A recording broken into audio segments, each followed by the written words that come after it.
On va le lire dans quel texte Dans Jean chapitre 11, versets 38 et 39. Alors, Jésus, frémissant de nouveau en lui-même, se rendit au sépulcre. C'était une grotte et une pierre était placée devant. Jésus dit, « ôtez la pierre. » Marthe, la sœur du mort, lui dit, « Seigneur, il sent déjà, car il y a 4 jours qu'il est là. » Jésus lui dit, « Ne t'ai-je pas dit que si tu crois, tu verras la gloire de Dieu ?» Ils ôtèrent donc la pierre et Jésus leva les yeux en haut et dit, « Père, je te rends grâce de ce que tu m'as exaucé.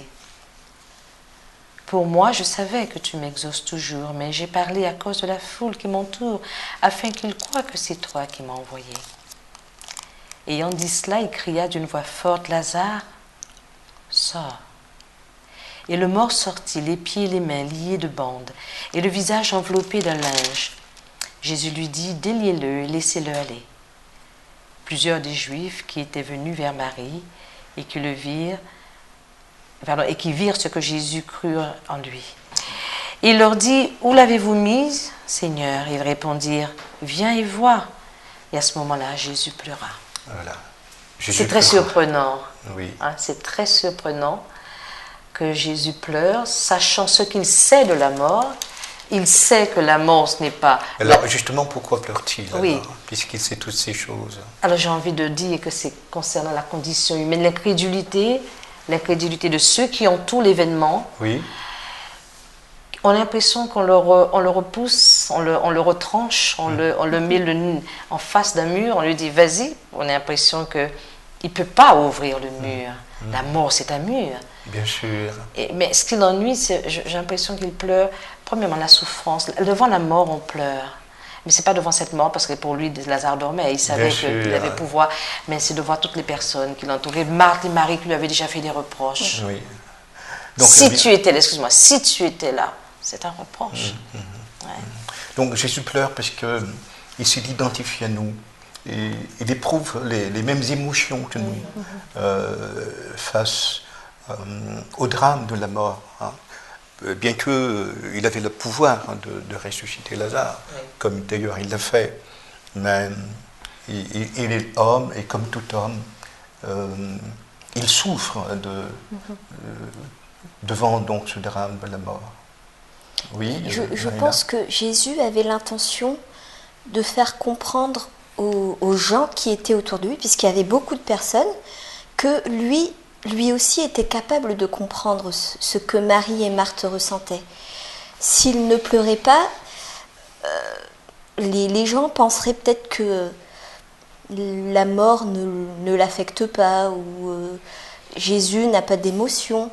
Alors que là, Jésus a bien montré aux personnes qui étaient présentes qu'il est capable de nous comprendre, de comprendre ce que vous ressentez quand vous avez mal, quand vous souffrez, et surtout devant la mort.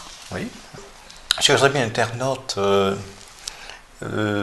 ces études, à la fois du texte de l'Ancien Testament concernant Tamar, Absalom, Amnon et David, et ce texte, un rapport avec Jésus, et bien d'autres encore que nous allons découvrir au travers de ces différentes études, nous parlent des émotions profondes que nous pouvons vivre et ressentir.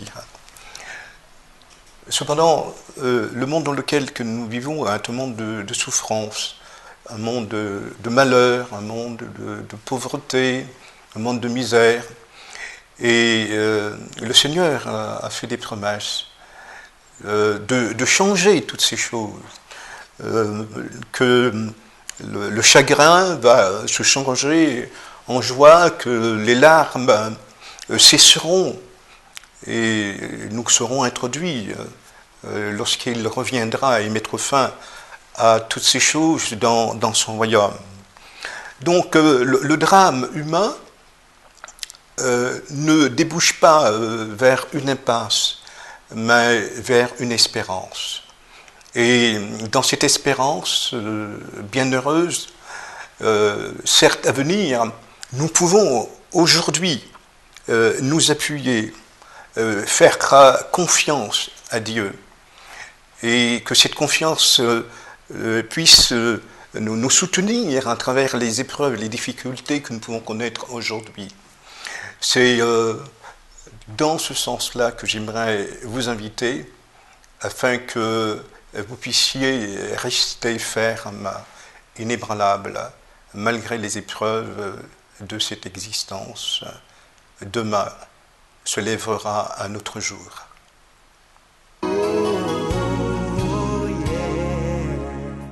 Et oui, après avoir vu tant de sentiments négatifs,